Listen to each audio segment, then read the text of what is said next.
benvenuti, oggi è domenica 16 luglio 2023. Il sole sorge alle 5.50 e tramonta alle 20.21. La luna sorge alle 22.48 e cala alle 8.42. Oggi si celebra la Beata Vergine del Monte Carmelo. Il nome Carmelo ha origine ebraica e significa giardino di Dio. Pensate che il 57% delle persone che in Italia porta questo nome è concentrato in Sicilia. Il numero fortunato è l'8, il colore il giallo, la pietra il topazio e il metallo l'oro. Arriva l'estate e si va al mare e magari quando ci mettiamo in costume ci sentiamo un po' imbarazzati per la cellulite. Però voglio dirvi una cosa, dobbiamo accettarci per come siamo. Alla fine tutti abbiamo i nostri piccoli difetti, giusto? Ecco, però se proprio volete un trucco per dare una bella scossa al vostro corpo e liberarvi delle tossine, ho un consiglio da darvi. Avete sentito parlare degli infusi con le foglie di betulla? Beh, sono la soluzione perfetta. Non solo sono antibatterici e antinfiammatori, ma aiutano anche il sistema circolatorio e combattono il gonfiore delle gambe. Scommetto che vi sentirete al top. Sono 71 le candeline per Stuart Copeland, ex batterista del gruppo The Police. Nel 1975 debutta nella rock band Curved Air, facendosi notare per l'abilità di miscelare rock progressivo e reggae.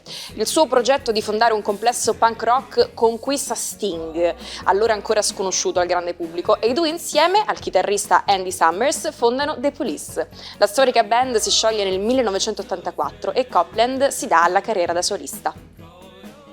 Festeggia 71 anni anche il cantautore Eugenio Finardi. Il primo disco lo incide a soli 9 anni, Palloncino Rosso Fuoco, facendosi conoscere tra i più piccoli. Il debutto da adulto arriva all'inizio degli anni 70, quando inizia a suonare per gruppi rock come i Tiger e a scrivere testi in lingua inglese. Tornato alla lingua italiana, nel 1975 pubblica il primo album Non gettate alcun oggetto dai finestrini. Ha all'attivo 16 dischi e numerosi duetti con artisti come Ligabue, Claudio Baglioni e Roberto Vecchioni. Infine, oggi compie 59 anni l'ex ciclista Miguel Indurain. Ha vinto 2 edizioni nel Giro d'Italia ed è stato il primo a vincerne 5 consecutive nel Tour de France. Nei mondiali del 1995 in Colombia è arrivato primo nella gara a cronometro. Ha conquistato la medaglia d'oro nel 1996 alle Olimpiadi di Atlanta, sempre nella gara a tempo.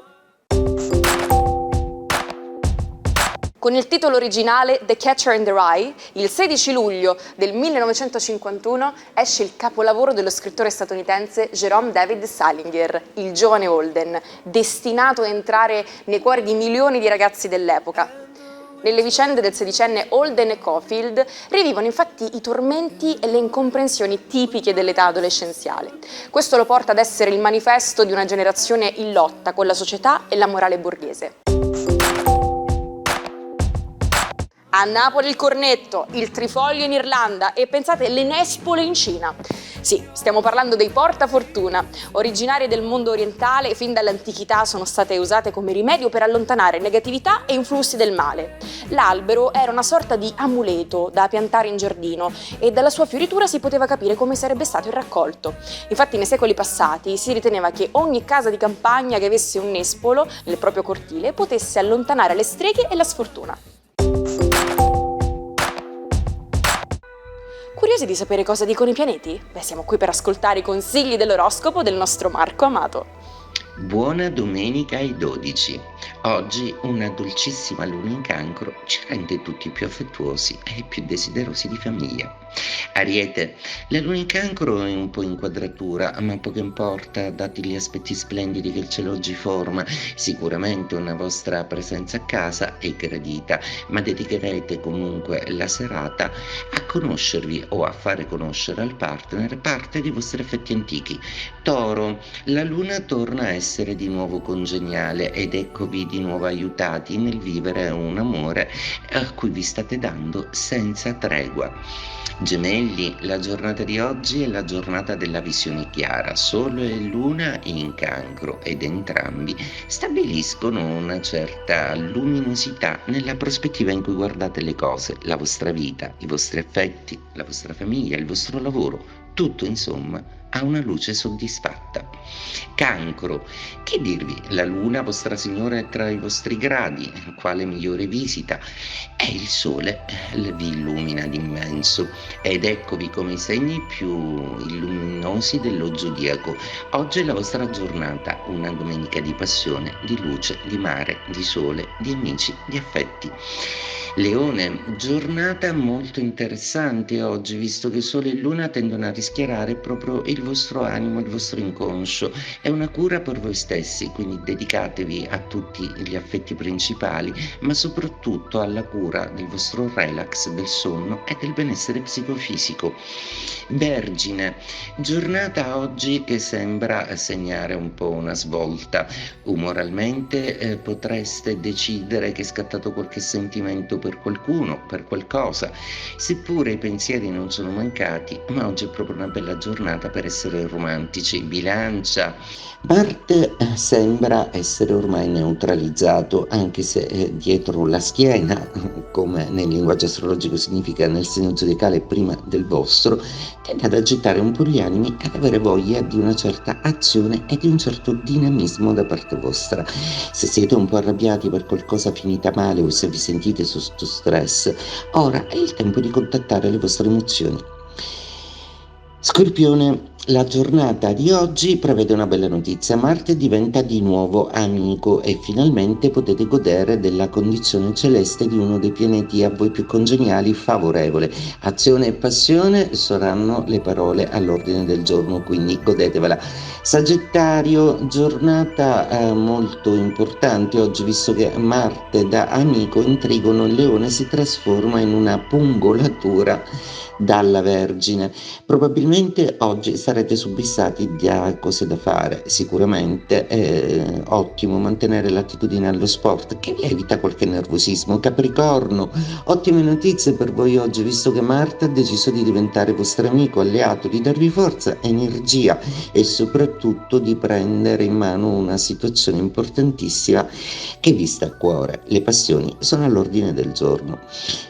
Acquario, la giornata di oggi è una giornata da festeggiare, visto che Marte finisce l'opposizione ai vostri gradi.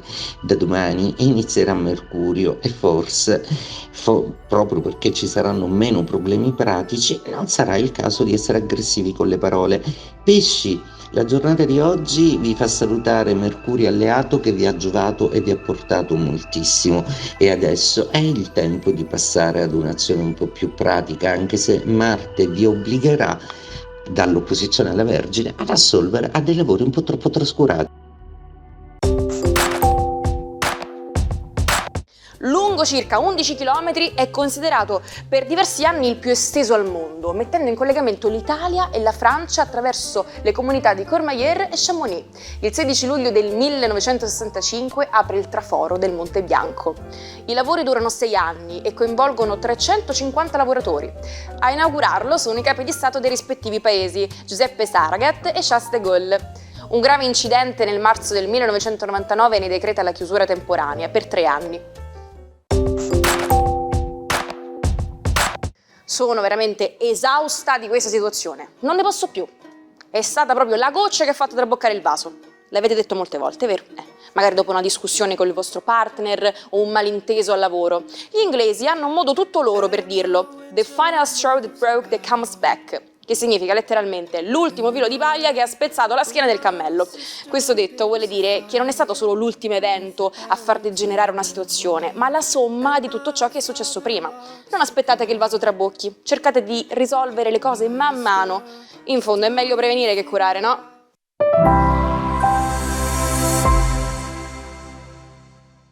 Prendete il vostro smartphone e cercate Sicilia Play su YouTube. Troverete tutte le nostre produzioni più iconiche, anche quelle passate. Il matto di oggi è Vincenzo Gemito. Nato in una famiglia povera, fu abbandonato appena nato e successivamente adottato. Con un carattere turbolento e ribelle, ha vissuto un'adolescenza tumultuosa, trovando conforto solo in pochi amici intimi. La città di Napoli è stata la sua scuola, un autodidatta che non sopportava i rigidi canoni accademici. Ha tratto ispirazione dalle sculture del Museo Archeologico Napoletano e dalla vita dei vicoli della città. La sua attività artistica gli ha conferito riconoscimenti in tutto il mondo, soprattutto in Francia, ma è stata interrotta da una profonda crisi intellettuale e personale. Dopo essere stato ricoverato nella casa di cura Fleuret, Gemito fuggì e si isolò nella sua casa per successivi 18 anni. Durante questo periodo ha vissuto in condizioni quasi ascetiche, tormentato da deliri e periodi di digiuno sotto la sorveglianza attenta della moglie e della figlia. Ha alternato momenti di lavoro ad eccessi di ira e follia. Ci salutiamo con la frase del giorno. Una bugia ripetuta a sufficienza diventa verità. Consigli, modi di dire e curiosità domani non mancate con una nuova puntata dell'Almanacco. Buona giornata dalla vostra Naomi.